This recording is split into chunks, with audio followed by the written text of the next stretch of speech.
Welcome to this week's RE-KAP, Katters Australia Party's weekly roundup of what our four MPs have been up to. I'm Sarah Major, and I'm joined again by Nick Demetto, Katters Australia Party's Deputy Party Leader and Hinchbrook MP. Morning, Sarah. How are you this morning, Nicholas? I'm always good. Top of the day to you. Well, I thought we'd just jump in today and start talking about Robbie Katter. What has he been up to? No, well, we're not going to talk about Robbie Katter straight up. We're going to talk about Bob. Oh, Bob Katter. You know. Oh, well. Much and muchness. All right, so we're going to talk about Bob Katter first thing this morning and what he's been up to. And as everyone might be aware, Parliament has started to recommence down there in Canberra this week. Federal Parliament is sat for the first time. We've heard a number of new maiden speeches from new MPs, but of course, Bob being the longest serving and oldest gentleman in the whole Parliament right now in Australia, he's now got the title of Father of the House. So that's a brilliant achievement and something I'm sure he's been working towards his whole life. And I'm sure there's heaps of dad jokes to go this, but I think Big Daddy Katter is one of the names he's been given. Oh, trust the internet to come up with something like that. Exactly. Plenty of meme pages out there for the walking meme, which is Bob Katter. Here's some video of his interview this week.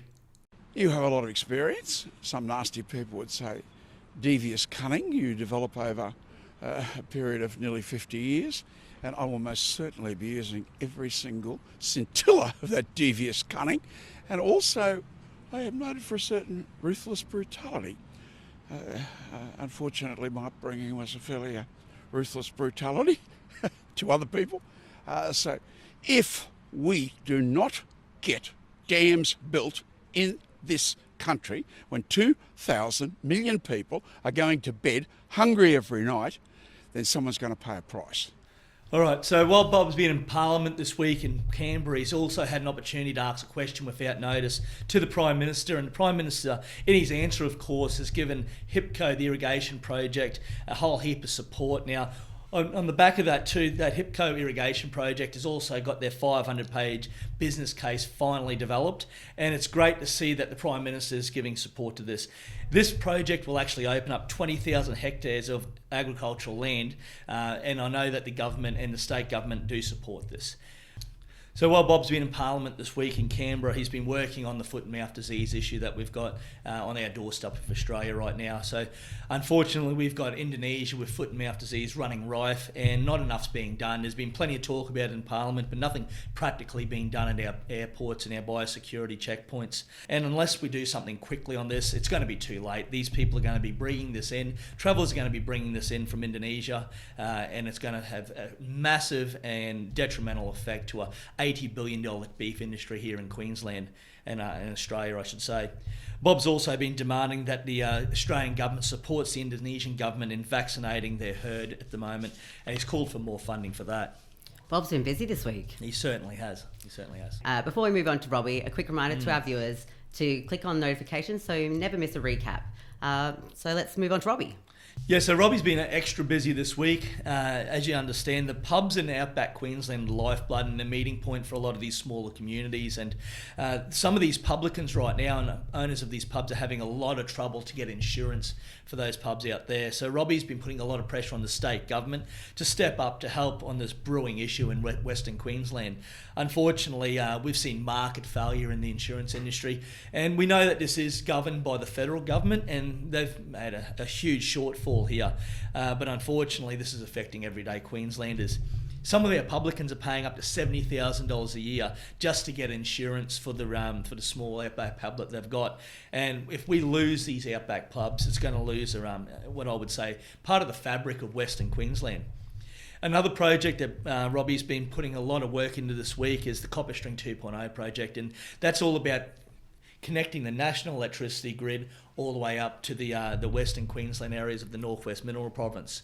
Unfortunately, until this happens, we'll see the highest energy prices in Western Queensland, and it actually stifles development in these areas when it comes to mining and also construction. So I'm standing out here to drive along the Flinders Highway. I drove past this new little wind farm out here, and there's the old transmission line, but it's too small to carry any new generation out here. Everyone in Australia seems to be in love with renewables. Well, the two biggest renewable projects in Queensland are two big proposed wind farms, 2,000 megawatts in this Hughenden area, but they can't be built until you build a new transmission line big enough that goes from here and also extends on to Mount Isa. And that's the sort of infrastructure we need out here. We've got the rail line behind me. and the old transmission line, and over my shoulder is the wind farm. But we need to expand, and I'm not in love with renewables, but if you want to build any new renewables in Queensland, the best ones you can build are here on this line, but it needs a transmission line to be built, but we're still waiting for the state government to just okay it, and we'll build it. Robbie spent some time in Brisbane this week on parliamentary estimate hearings, so he sat on the economic governance and state development committees and rural industries committees this week, and he advocated for these type of projects. Also, while Robbie was out and about, he spent some time at the Charters Towers Rodeo, which I heard he was loitering at the front, actually looking for a free ticket, because he didn't even find, he couldn't organise a ticket that week, and unfortunately when he went to purchase one, there wasn't any available. It was a sell-out crowd. Pretty funny that I know a friend of his actually gave him a ticket, so I've got to chip him for that one. Also, Hewenden Camp Draft, he was out there for that, and the St. Joseph's Catholic School 90th birthday celebrations. And believe it or not, most people probably wouldn't realise Robbie's an absolute brilliant singer. The guy's got a million talents. He's even pretty handy on the guitar, and he pumped out a Johnny Cash song at the Hewenden Country Music Festival. Check this out, viewers.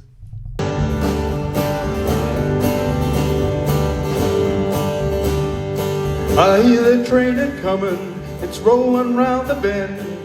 I ain't seen the sunshine since I don't know when. I'm stuck in Folsom Prison and time keeps dragging on.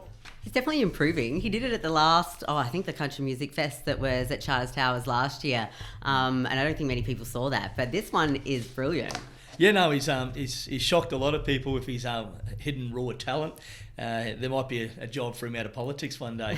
Maybe he might leave us to head off to Nashville. You never know. Oh, go and pursue his singing career. We can't let go of him that easily. As long as he takes his hat with him, he'll be fit right in Nashville. Exactly. All right. And Shane. So Shane's been busy this week as well. He's been up there in the Hill Electorate getting around. And I actually got a chance to catch up with Shane last Friday night at the Tully show. We were a part of the opening, of course, but it's a great opportunity to go and have those soft political conversations and just catch up with the community while walking through the crowds. And I wouldn't be a show holiday, and it wouldn't be a show event if I wasn't to make a joke about how great the poultry shed was, and plenty of speckled cocks down there, of course.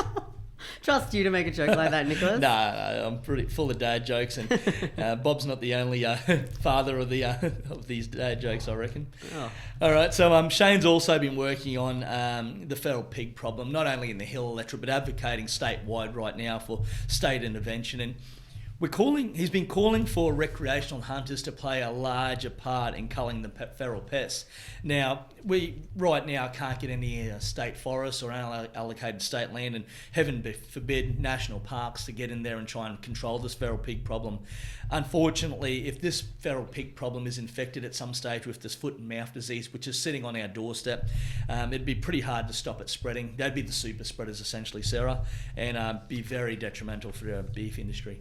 I don't think the government realised the impact that this will actually have on regional Australia. We're getting calls all the time here thanking us for our efforts so far and pushing, because no one else is really talking about how detrimental this actually is. And, every departmental person we talk to seems to say that they've got, or even the ministers, we've got a plan. We've got, we don't want a 5-point plan. What are you practically doing? What is the infrastructure, the hard infrastructure you've got in place to deploy if we have an outbreak? And that's the question no one seems to be able to answer at the moment, because I don't think you want to hear the answer to that. Okay, so I've been busy as well this week, Sarah, as usual. We've got a fair bit going on. Kicked off the weeks by talking about what's going on with the state government and their basically forgotten the regions when it comes to building infrastructure for this Olympic Games. Now, 12 months ago, the KAP called out the Olympic Games as a facade, and basically regional Queensland, the rest of Queensland won't enjoy the same benefits as southeastern corner and Brisbane, of course. So if they're going to be spending money on this Olympic Games, we want to make sure that we're enjoying the infrastructure spend as well up here. There's plenty of schools that would love a new track and field event sort of centre, or, there's plenty of places around Townsville in North Queensland that should be benefiting from this, but we're not. Crime has also been running rampant in Townsville this week. It's been night after night of burnt out car, and we spent a fair bit of time calling out the state government this week on that, because let's be honest, we've got some solutions. whether it's our relocation sentencing or, mandatory sentencing for unlawful use of a motor vehicle and break and enter.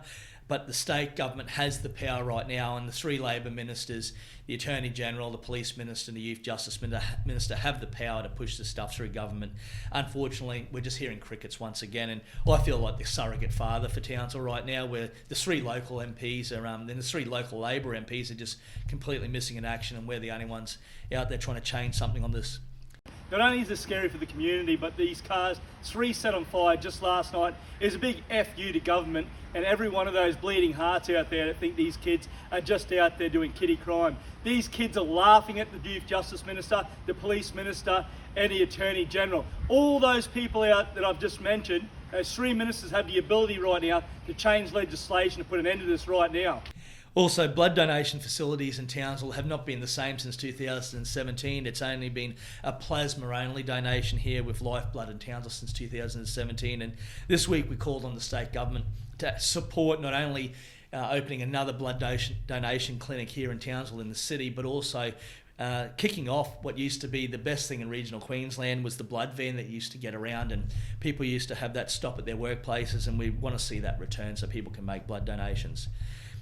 Also met with TAFE this week and our local councillor Mary Brown to discuss the lack of course offerings in the Ingham campus, but also talk about what is the solution for that long term to make sure our youth have the opportunity to train locally.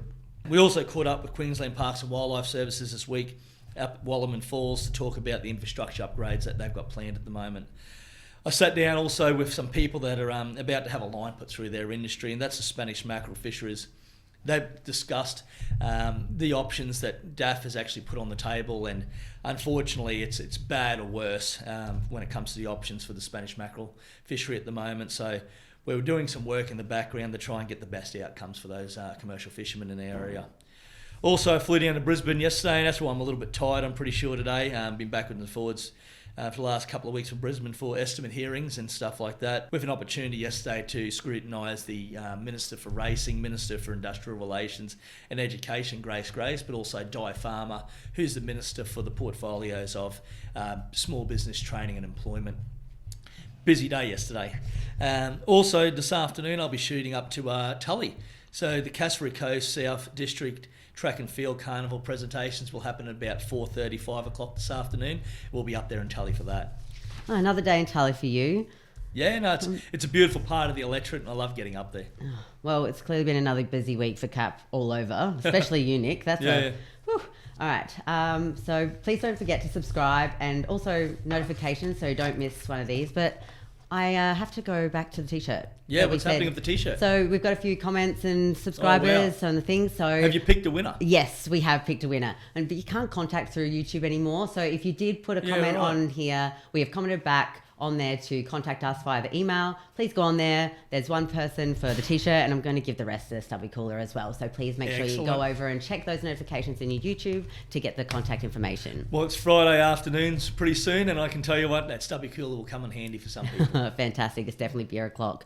Good stuff. All right. Have a good weekend. Yeah. Exactly. Awesome. Thank you. I hear the train a-comin', it's rolling round the bend. I ain't seen the sunshine since I don't know when. I'm stuck in